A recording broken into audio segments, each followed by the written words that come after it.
Good morning, and welcome back to another audiobook reading titled, So Do You Stone Your Children Also? Answering the favorite gotcha of those who have never read The Law They Mock, a teaching booklet by Apostolic Overseer, Apostle John Shane Vaughn of First Harvest Ministries International. If you'd like to know more about our ministry, please visit hiscomingkingdom.com or searchthemessage.com.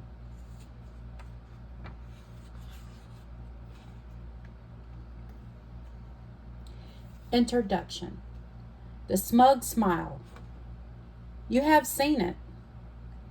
If you keep Yahweh's commandments, if you honor his Sabbath, if you treat his Torah as the living instruction it has always been, then sooner or later you will meet the smile. It is a particular kind of smile, half pity, half triumph, the kind worn by someone who believes they are about to win an argument they have never actually studied. And out it comes, the line they think is a checkmate. Oh, so you keep the Torah? Then I guess you stone your rebellious children too. They lean back. They wait. They are certain they have just exposed the impossible contradiction at the heart of your faith. They believe they have caught you. They believe they have proven that the law of Yahweh is barbaric, primitive, and mercifully abolished by a kinder Messiah who came to fix his father's mistakes. There is only one problem. They are arguing about a passage they have not read. Not carefully, not in full, not in the original, not in context.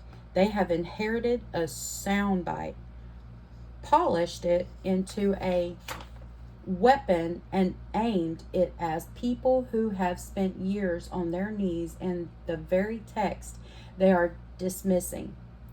And so this little booklet exists for one reason: to answer the question honestly, thoroughly, and from the scripture itself, so that the next time the smile appears, you will not flinch. You will open the book. Let us read what the law actually says. Chapter 1. Read it for yourself. Here's the passage in full, exactly as it stands. Do not skim it. Read every word, because every word matters.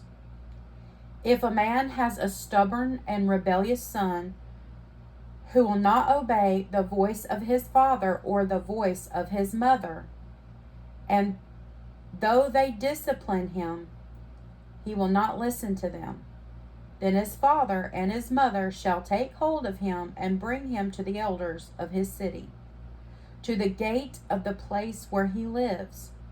They shall say to the elders, This son of ours is stubborn and rebellious. He will not obey our voice. He is a glutton and a drunkard. Then all the men of his city shall stone him to death. So you shall purge the evil from among you, and all Israel shall hear and fear. Deuteronomy chapter 21, verses 18 through 21. Now read it again. The popular criteria claims this verse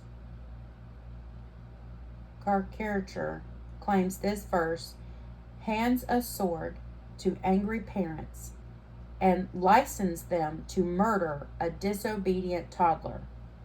That image is not in the text. Anyone who has actually read the passage knows it. Let us examine what is truly written here, line by line, and watch the characterization collapse. car, car, caricature. Caricature. The very chapter 2, parents do not hold the sword. The very first thing the careful reader notices is what the parents cannot do. They cannot carry out the sentence. They do not have the authority. The passage does not say the father takes his son into the field and kills him. It says the father and the mother must take hold of him and bring him to the elders of his city, to the gate of the place where he lives. That single phrase demolishes the entire accusation. The city gate in ancient Israel was the courthouse. It was where the elders sat, where legal disputes were heard, where witnesses testified, and where judgment was rendered in the open before the community. To bring a matter to the gate was to submit it to the public, judicial process. It was the ancient equivalent of filing charges and standing trial. So watch what is actually required. The parents do not act as executioners. They act as accusers. And even then, only after private remedy has failed. The case is heard publicly before the elders in the place of judgment. The accusation must be examined by the community. Only then, if found guilty under that scrutiny, is judgment rendered. This is not a license for rage. This is due process. It is the opposite of mob justice. It is a deliberate public accountability proceeding designed to restrain the very thing the mockers imagine it unleashes. The parents who bring this charge are themselves placed under examination, for they must testify openly and stake their own credibility on the truth of what they say. No parent acting out of mere temper would survive that gate.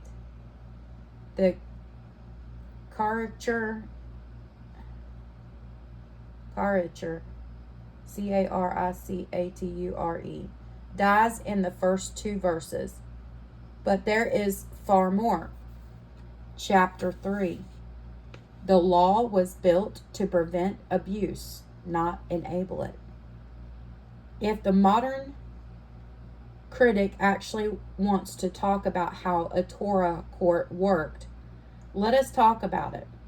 Because the moment you examine the evidentiary scripture of Yahweh's law, you discover that it was engineered deliberately and meticulously to make wrongful executions nearly impossible. Consider what the Torah required before any capital sentence could be carried out. 2 or 3 witnesses, never 1. On the evidence of 2 witnesses or of 3 witnesses, the one who is to die shall be put to death.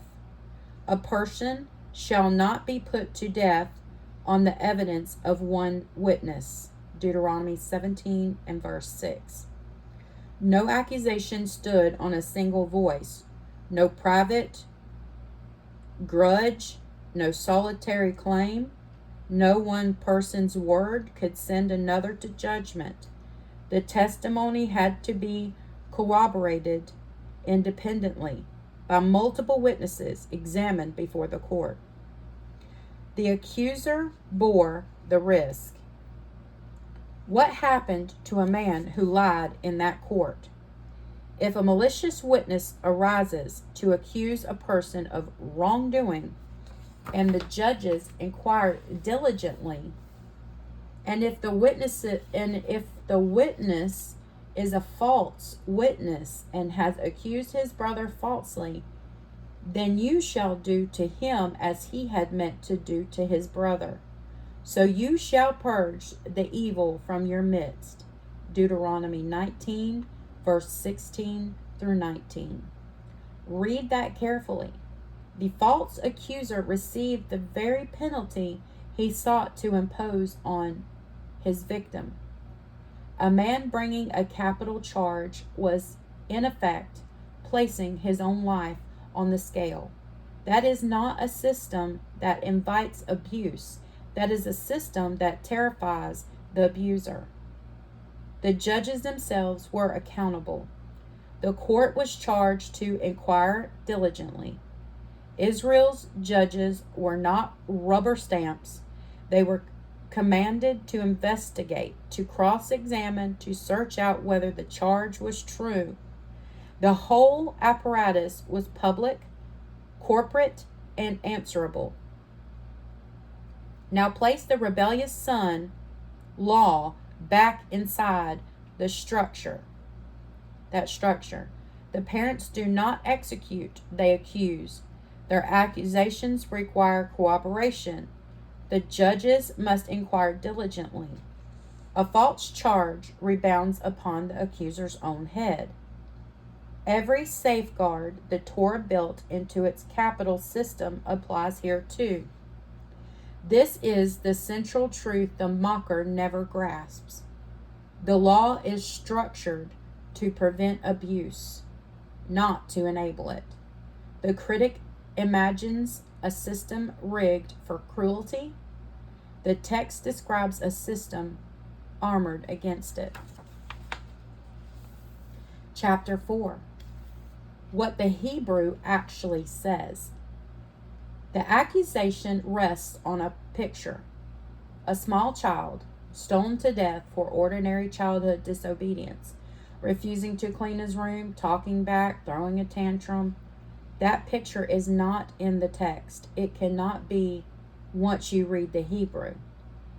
Stubborn, or sorer, S-O-R-E-R, the son is first described with the Hebrew word sorer. It does not mean a momentary bad mood. It carries the sense of one who has turned aside, who persistently and deliberately refuses correction. This is not a single act of defiance. It is a settled direction of life, a course chosen and held to. Rebellious, moreh, Moreh, M-O-R-E-H. Next, he is called Moreh, describing someone openly defiant, resistant to all authority, not a child startled into disobedience, but a person who has made resistance his posture. He will not obey our voice. Shemaiah,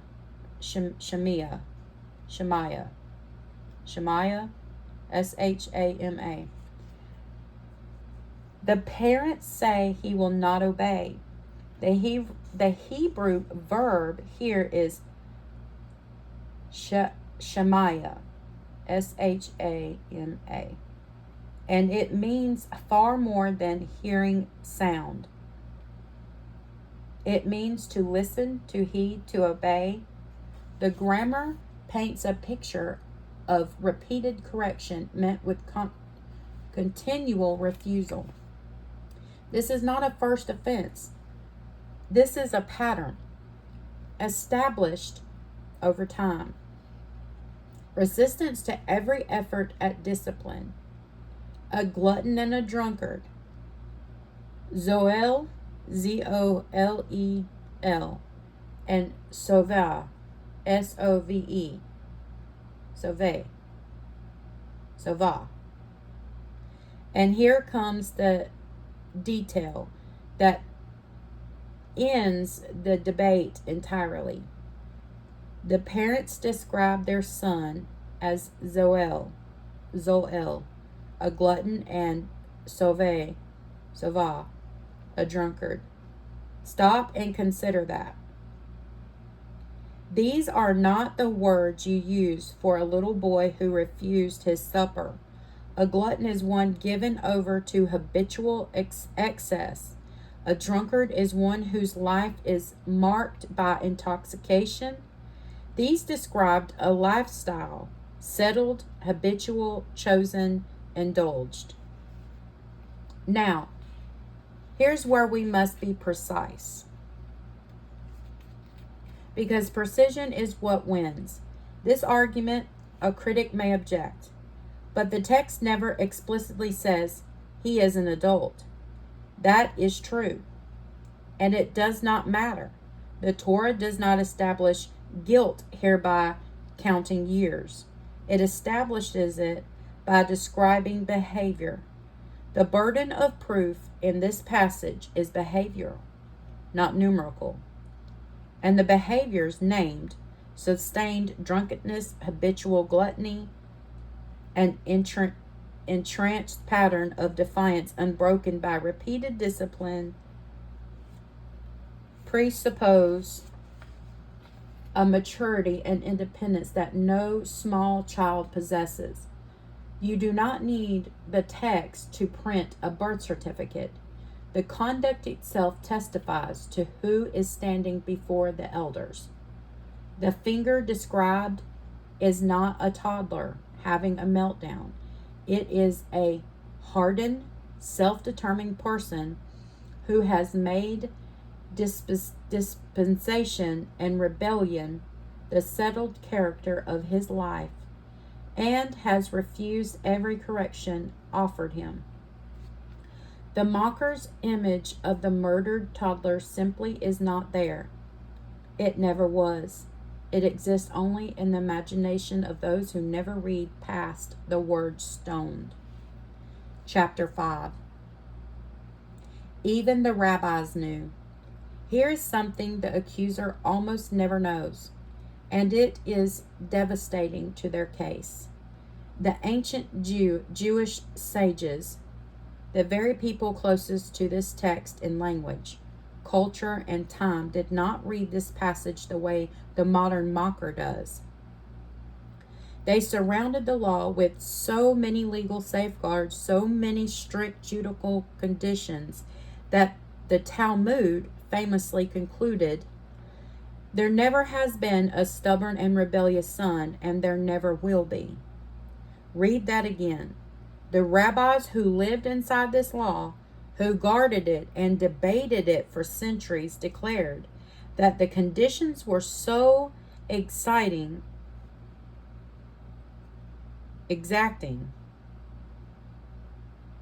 that the case never had actually occurred and never would. Now, you may agree with their conclusion or you may not. That is not the point. The point is this.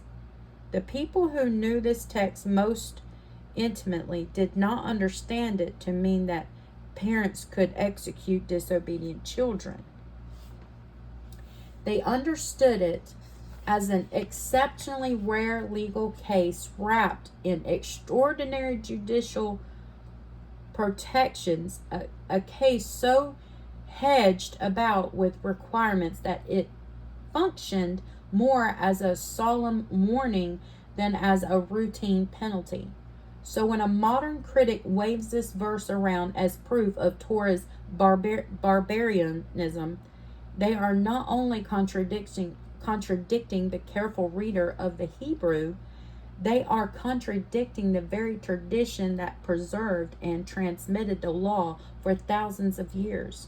They have appointed themselves the foremost authority on a passage that the actual experts treated with reverence, caution, and awe. Chapter 6. Why the penalty was severe. Let us not soften what we have no right to soften. The penalty in this passage is death, and the text does not blush to say so. We should not blush either. Instead, we should understand it. The passage ends with the reason, "So you shall purge the evil from among you." That phrase is not unique to this passage. It echoes throughout Deuteronomy, attached to idolatry, to false witness, to sexual immorality, to murder, and here it is attached to the son whose life has become defined by open, incorrectable, high-handed rebellion. The purpose stated is not cruelty, The purpose is the protection of the covenant community from the spread of evil. And here we must be honest about a truth our age desperately wants to deny. Sin is contagious. We all know it. We watch it happen. Ideas spread. Immorality spreads. Violence spreads. Rebellion spreads. People are shaped by those around them, pulled by example, normalized by repetition.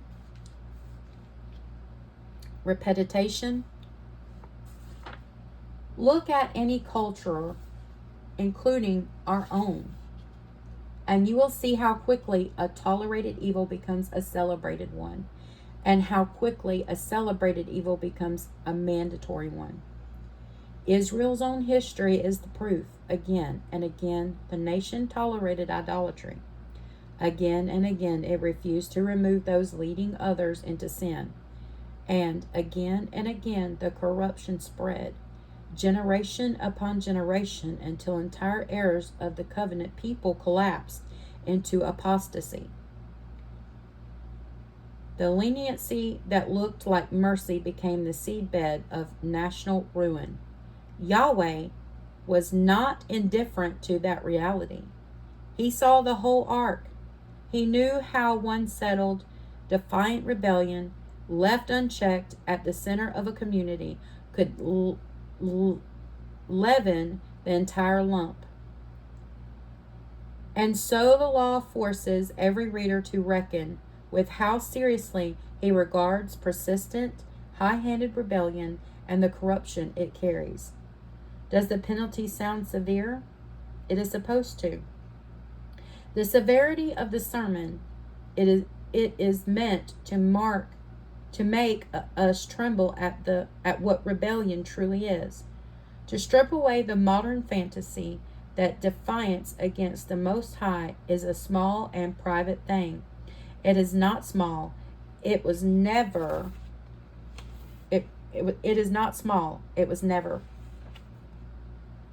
I'm sorry. It is not small. It never was. Chapter 7. The question ignores the covenant context. Now we have arrived at the point the mocker never considers, the part that exposes how little thought went into the gotcha in the first place. The Torah was given as the civil law of a covenant nation living under Yahweh's direct rule. It was the constitution of a people in a land, with judges, with elders at the gates, with a temple, with a functioning judicial system, ordained by Yahweh himself. We are not living in that nation. Today, the scattered tribes are dispersed among the nations, living under the civil governments of the countries where we reside. And that simple fact answers the question before it is even finished being asked. There are many commandments that cannot presently be carried out, not because they have been abolished, but because the biblical conditions for obeying them no longer exist. We have no temple, so we offer no sacrifices. We have no Levitical priesthood serving at an altar, so those functions wait. We have no Levitical judges sitting at the gates of Israel's cities, so we do not carry out Israel's national judicial penalties. Think of it this way. An American citizen may believe wholeheartedly in the rulings of the Supreme Court, but he cannot enforce one from his living room. He cannot summon a jury at his kitchen table, deputize himself, and carry out a sentence. The ruling is real. The authority to execute it belongs to a court, not to a private man. It belongs to a court, not a private man. Strip away the court, and the citizens have no mechanism to act, not because the law has vanished, but because he was never the one authorized to enforce it. So it is with the judicial penalties of Torah. They belonged to Israel's courts, under Israel's appointed elders in Israel's land, under Israel's covenant government. They were never handed to private individuals at all. This is not a loophole, it is the plain structure of the law itself. Take away that system, and the penalties have no lawful mechanism, because the law itself never authorized private individuals to carry them out. It authorized the elders at the gate. So hear this plainly, in case anyone is genuinely confused rather than merely mocking. No Torah observant believer is advocating that any individual take the law into their own hands. To do so would itself violate the Torah, which demands due process, multiple witnesses, judicial examination, and lawful authority. The believer who honors the law honors all of it, including the parts that forbid vigilante actions. The very law the critic imagines we would abuse is the law that forbids the abuse. The gotcha collapses because it was built on a misunderstanding of what the law is and where it operates. It imagines that keeping Torah means privately enforcing the national penalties of an ancient theocracy in your own living room. No one believes that. No one teaches that. The question answers itself the moment you understand the covenant context in which those laws were given. Chapter 8. Answering the pivot.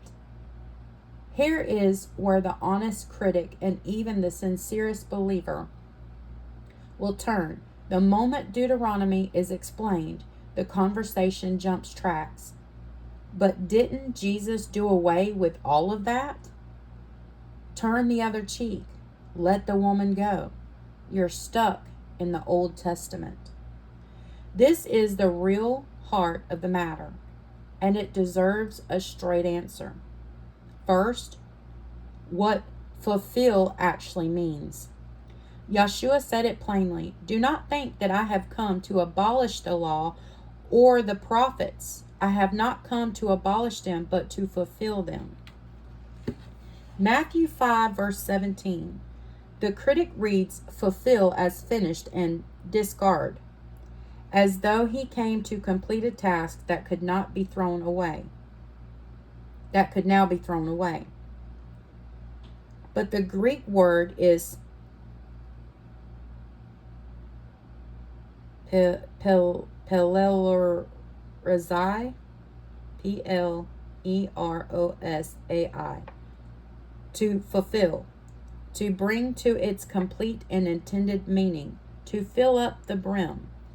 It is the opposite of abolish, and he says so in the very same breath. He did not come to empty the law of authority. He came to fill it with its full meaning and to embody it perfectly. The man who fills a cup has not destroyed the cup. He has finally filled it as it was meant to be filled. Second, personal ethics are not civil judicial authority. When Yeshua taught, turn the other cheek, Matthew 5, verses 38 through 39, he was addressing personal conduct. How you, as an individual, respond to personal insult and injury. He was not abolishing the courts. He was forbidding private vengeance. And notice, that is exactly the same principle that governs the rebellious son. The Torah never permitted the wronged individual to take vengeance into his own hands. It sent the matter to the elders at the gate. Turn the other cheek and bring him to the elders. Are not in conflict. They are in the same principle from two directions. Personal grievance is surrendered, not privately avenged, and justice is left to lawful authority. Yahshua was reinforcing the very structure the mocker thinks he destroyed. Third, John 8 and the woman caught in adultery. This is the critic's favorite proof text, and it proves the opposite of what they think. Look closely at the scene. Yahshua was not seated as a judge in a Torah court. He was standing in the temple court being baited by men who had no intention of holding a lawful trial. And their case was lawless from the start. Where were the 2 or 3 witnesses? Where was the man who under the law bore equal guilt and equal sentence? Where was the diligent inquiry? This was not a Torah proceeding. It was a trap, using a woman as bait, conducted by the men who had already shredded the Torah's own evidentiary requirements. When Yahshua said, "Let him who is without sin among you be the first to throw a stone," he was not overturning the law. He was exposing a mob that had no lawful standing to invoke it. He upheld the Torah's demand for righteous witnesses by confronting the men who were not righteous witnesses at all. And then he told her, "Go, and from now on, sin no more." He did not bless the sin. He released the trap and called her to repentance. So the pivot fails. Yahshua did not contradict his Father's law. He filled it full. He forbade private vengeance exactly as the law has always had. And in John 8, he defined the law's own standards against men who were trampling them. The "but Jesus" objection, examined honestly, lands the critic right back to where they started. Chapter 9. A word to those who mock. I want to speak now not to the Torah keeper, but to the brother or sister who has used this line, perhaps without ever realizing what they were saying. What concerns me most is not that the question is poorly reasoned, though it is. What concerns me is the posture behind it, the casual ease with which so many believers mock the commandments of Yahweh without ever having studied them. Well, thank goodness we don't have to do that barbaric law anymore. Be careful. Be very careful. Do you hear what such a statement implies? It suggests that you believe Yahweh's judgments were cruel, irrational, or immoral, or morally inferior, right up until the Messiah arrived to correct his Father's primitive ways. It paints the Most High as a barbarian whom his own Son had to civilize. But consider this. Yahshua never once apologized for his Father's law. He never called it cruel. He never called it barbaric. He upheld it, honored it, and lived it perfectly. And never should we apologize for what he never apologized for. And here is the part that should sober every scoffer. When Yahshua returns, he will return as a judge. At his second coming, he will execute judgment upon a vast multitude of the wicked. He will arrive, keeping his Father's law, enforcing its righteous standards, purging evil from the earth on a scale that dwarfs anything in Deuteronomy. And not one of us would dare stand before him and call him barbaric for it. Not one of us would mock the King of Glory for honoring the Torah he came to fulfill. So why then would you mock your brother or your sister for revering that same law? When you sneer at his commandments, you are not merely insulting the people who keep them. You are speaking against the lawgiver himself and against the Messiah who will one day enforce every righteous decree. Tread softly. The ground you mock is holy ground. Conclusion. His law reveals his heart. So let us answer the question one final time plainly. No, we do not stone our children. We never have. We never could.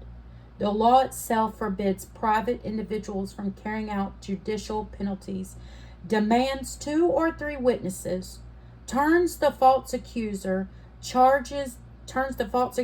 charge back upon his own head, describes not a small child, but a grown and incorrectible rebel, and belongs to a covenant judicial system that does not previously operate. The gotcha was never a gotcha at all. It was a confession of ignorance dressed up as a clever objection. But I want to leave you with something larger than a rebuttal. When you actually study Yahweh's law, when you sit with the Hebrew and the context and the covenant and the heart behind it, you discover something the mockers never will. You discover that his law reveals him, his justice, his love, his wisdom, his compassion, his perfect foresight, his holiness. And you discover that the Apostle John told the truth when he wrote, "For this is the love of Yahweh, that we keep his commandments, and his commandments are not burdensome." 1 John 5:3. Not burdensome. That is not my opinion offered against the critics. It is the testimony of Scripture itself. The law is not a weight laid upon us to crush us. It is a window into the very heart of the Father, teaching us his ways so that we might walk in them and become like him. And if you do not truly know it, you have no business speaking as though you stand above it. Because to hate, mock, and slander his ways is to hate, mock, and slander him. So the next time the smile appears and the line comes, "So do you stone your children too?" do not flinch. Smile back and open the book. Quick answers for the conversation itself. Keep these close when the question comes, and it will hear. And it will. Here are the short, clean replies. Do Torah observant believers stone children today? No, never. No, never have, never could. The law forbids private individuals from carrying out any judicial penalty. Who is authorized to carry out judgment? The elders and judges of the city at the gate in open court, never the parents, and never any private person. Was this about a small child or a toddler? No. The text describes habitual drunkenness, settled gluttony, and an entranced pattern of defiance that survived repeated discipline. The burden is behavioral, not numerical. The conduct describes a hardened, self-determined person, not a child throwing a tantrum. What protections did the law require before any execution? 2 or 3 corroborating witnesses. Deuteronomy chapter 17, verse 6. Diligent judicial inquiry and a penalty that fell back on any false accuser's own head. Deuteronomy chapter 19, verses 16 through 19. The system was built to prevent abuse, not enable it. Does this apply outside ancient Israel? No. These were the civil penalties of a covenant nation with its own courts and land. Scattered among the nations with no temple and no Levitical court, there is no lawful mechanism to apply them. And the law never gave one private and the law never gave one to private individuals. Didn't Jesus abolish all this? No. He said he came to fill the law full, not abolish it. Matthew 5, verse 17. Turn the other cheek forbids private vengeance, exactly what the law always requires. And in John 8, he was not a seated judge. He exposed a mob that had ignored the law's own witness requirements. Thank you for listening. May Yahweh bless you and keep you. And in case you forgot, Yahshua will be keeping his Father's law upon his arrival. None of us would dare call him barbaric for it. So why would we say it of his word or of his people? If you have any questions or you would like to know more about our ministry, you can look us up at hiscomingkingdom.com, or you can check us out on searchthemessage.org. Thank you.